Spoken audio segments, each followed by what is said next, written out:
Good afternoon. Can you hear me? See me? Yes, hi. Good afternoon, Dr. Rampersad. Thank you so much for joining State of Affairs. Thank you so much. We're looking forward to your expertise as we analyze the results of the THA election.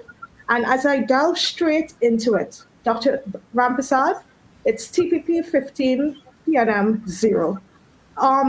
My first question to you, is the PNM damaged goods? The PNM is bruised and damaged, but not dead. So I would say that much that, elections are unpredictable. But there are many factors that would have contributed to this blue wave or blue wash, as they say. And one of them is perhaps the last 10 years of PNM rule, or 9.5 years to be exact. I think this is an extension of that.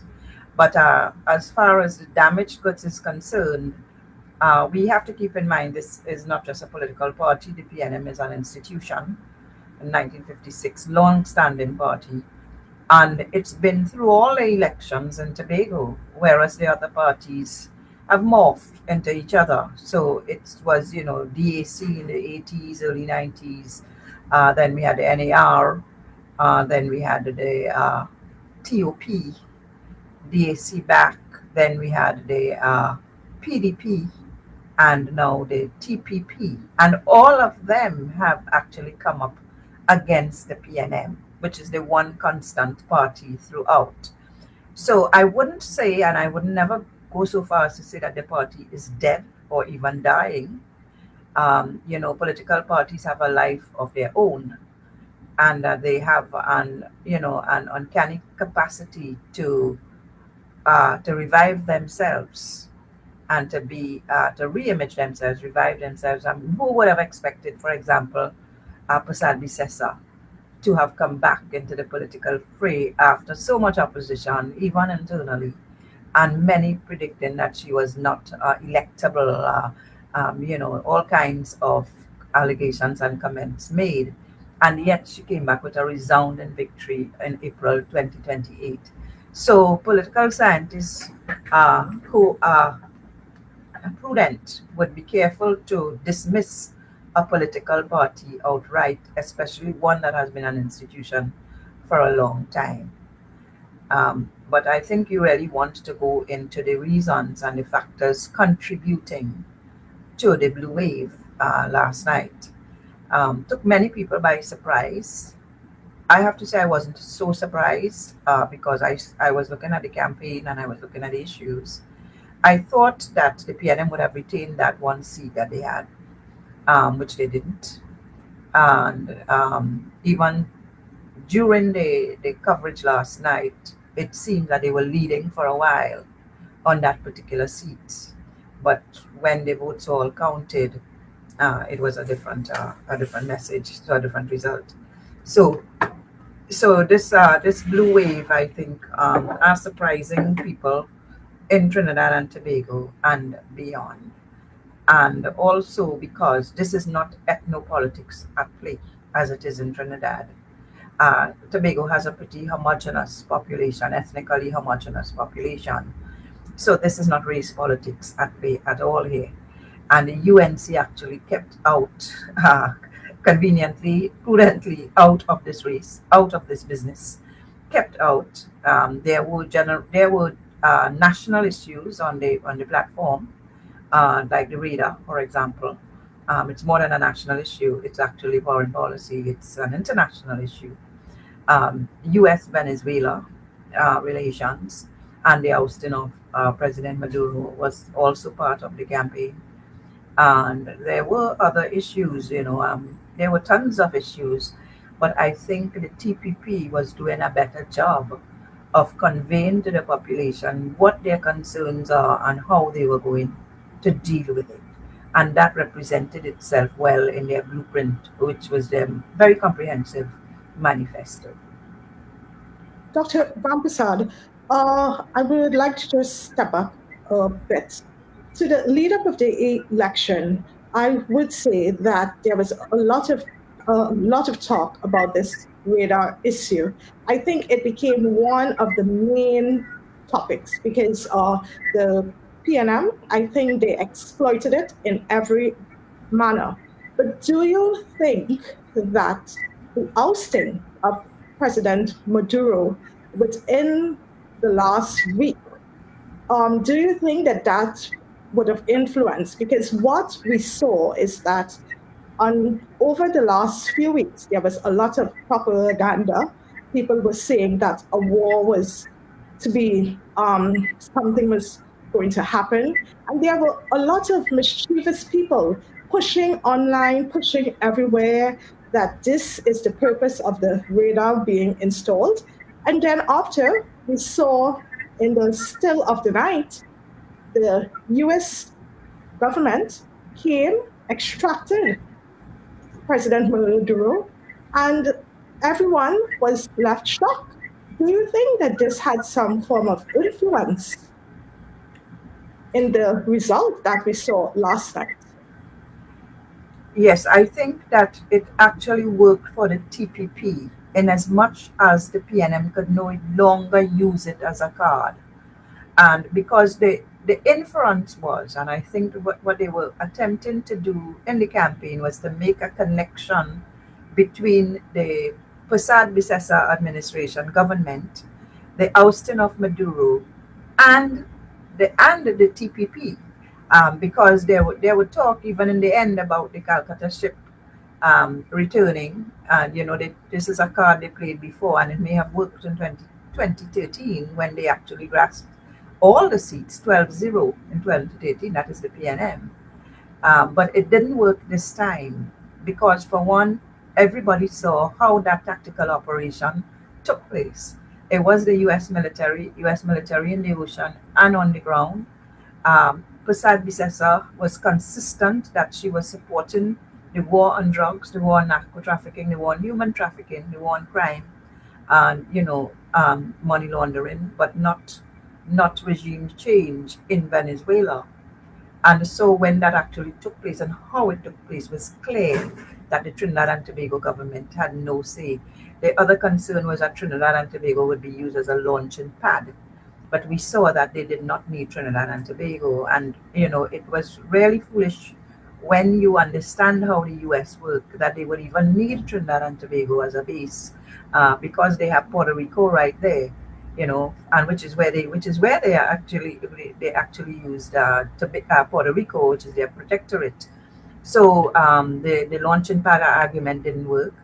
The radar, I had explained at length in another interview that if it was something that was impacting on the daily lives and livelihood of the Tibetanians, it would have been a problem. If it was invading their privacy, if for some reason it was spying on individual Tobagonians and they were aware of it, it would have been an issue. But this was strictly according to Prasad Bisasa, and we can only go with their official word, that this was there to detect drugs, and more so it did so in the air, because after the U.S. ships landed in the Caribbean Sea, the drug traffickers started to use small planes more. They always used it, and this is how they actually transship drugs. They tend to use small boats, they use smaller ships and cargo vessels, and they use small planes and helicopters. And there was an increase in small planes and helicopters, I understand, from my own, investigations. At that time, when the boats were being bombed up by the United States, and therefore the radar came in handy to detect those vessels in the airspace. Yes. So the So, radar was the point I'm trying to make, to come back to the topic, is that the radar never played. And I explained also that in our research, the surveys that have been done globally have shown that foreign policy never really, unless it is impacting directly on the lives and livelihood of a population, would hardly influence electoral outcomes. okay, Dr. Rampersad, so is it safe to say that their political strategy, the PNM political strategy flopped? Well, I'm not even sure what the strategy was, Ms. Sandiford. And that's the big question. I think that the TPP had a clear vision and they were addressing some very, very salient issues which I identified.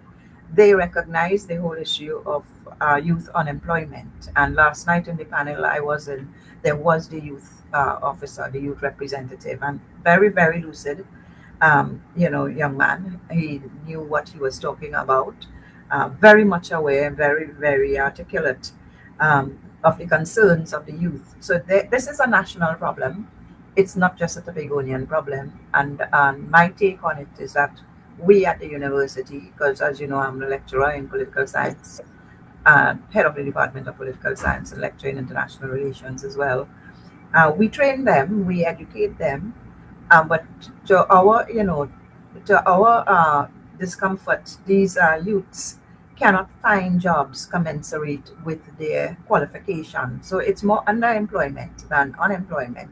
And many of our master students are in jobs less, the requirement is less than a degree for those jobs. So therefore, they are not being paid commensurate to their qualification.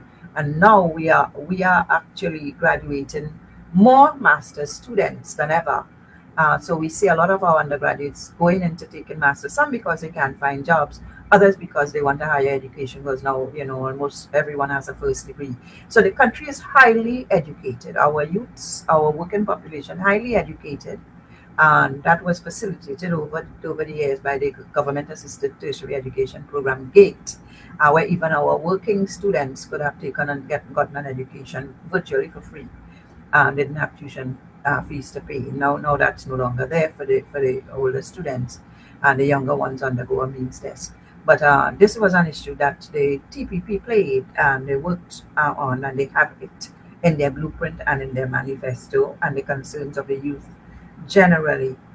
Other concerns that were raised was that of the infrastructure in Tobago, uh, economic development on the whole, including diversification and decline in tourism, the oil spill, that mysterious oil spill, which was devastating to Tobago, corruption, and contracts, the disbursement of contracts, where you get in different sides of this argument. Some arguing that the PNM, um, you know, never started contracts when payments were made, and the TPP being criticized for not giving contracts to Tobagonians, but more to Trinidadians, big contractors in Trinidad.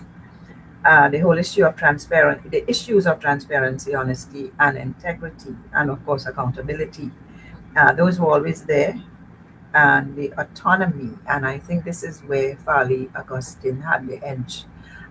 In his role as a visionary, he's bright. He's a bright young man, and so he recognized some of the needs of an autonomous Tobago, not just asking for self-government, but asking for the capacity to be able to run its own affairs through the legislature, having legislation, being able to make legislation, because right now, even to amend the THA Act, you have to go through the parliament in Trinidad and Tobago, in Trinidad.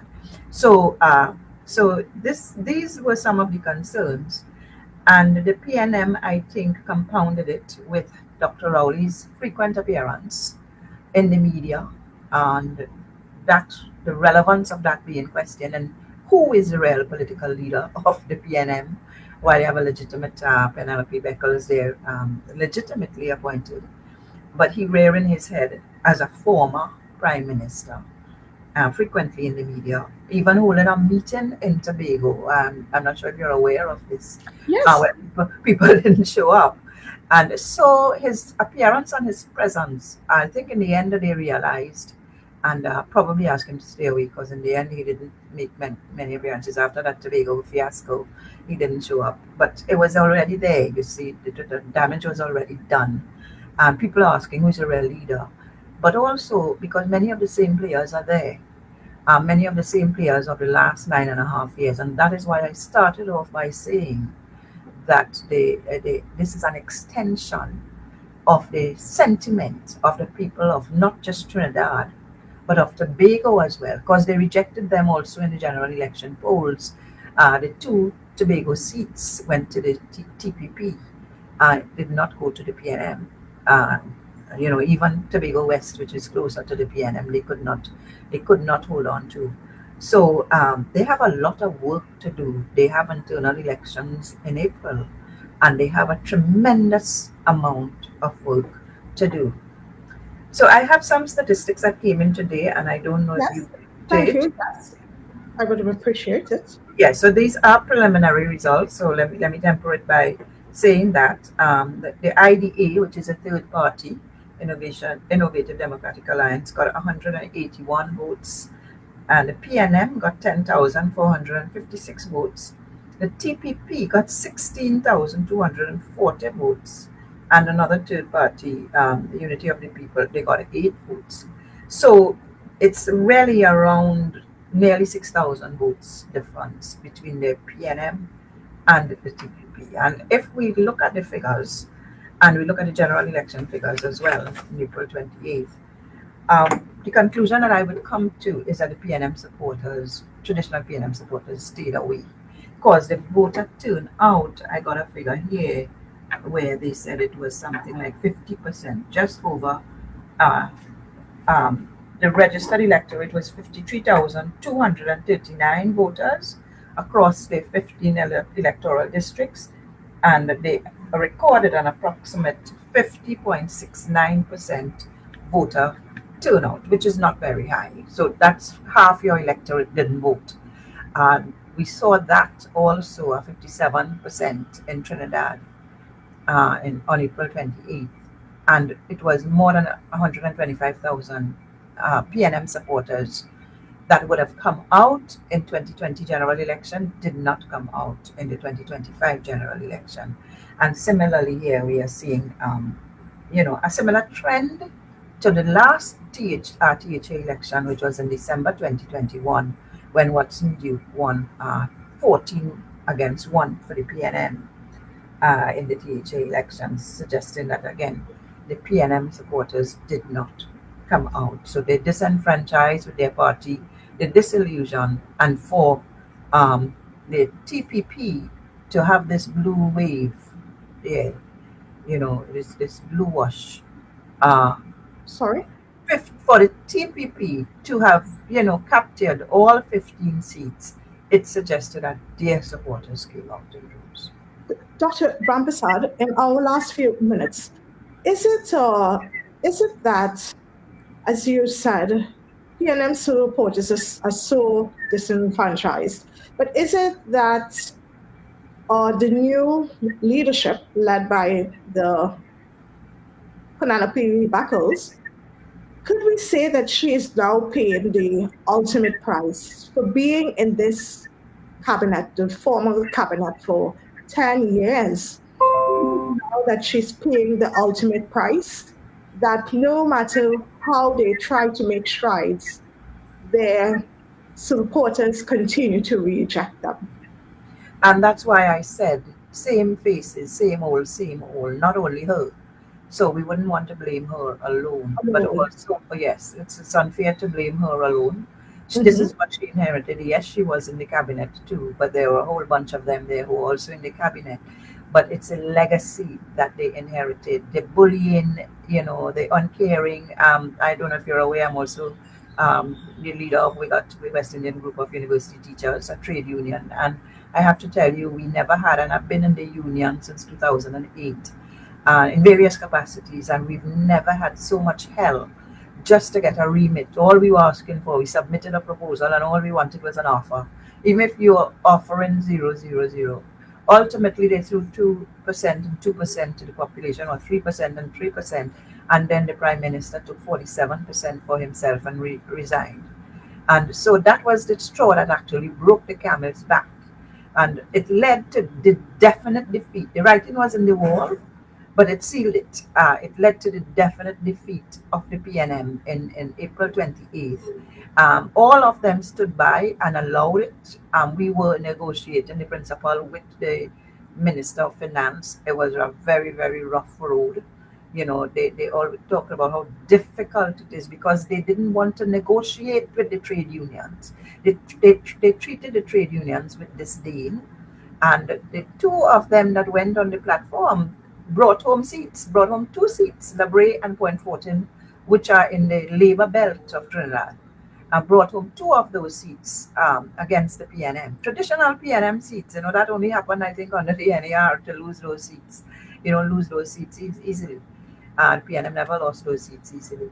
So it's like they need to, like, this is why I don't want to say they're dead, but they need to reformulate, revisit, recalibrate, revise their strategies, and this bacchanalia kind of politics, which the influencers push for them, if not helping them, because the influencers are making it very difficult. When you start with Calcutta ship and you talk about radar and all these issues which are of no relevance to the people of Tobago who need jobs, okay, who need food on their table, who need running water, who need infrastructure, proper functioning infrastructure, who need a vibrant tourism industry because that is basically their mainstay, okay, and who are clamoring for autonomy and self-government and whatever form or fashion.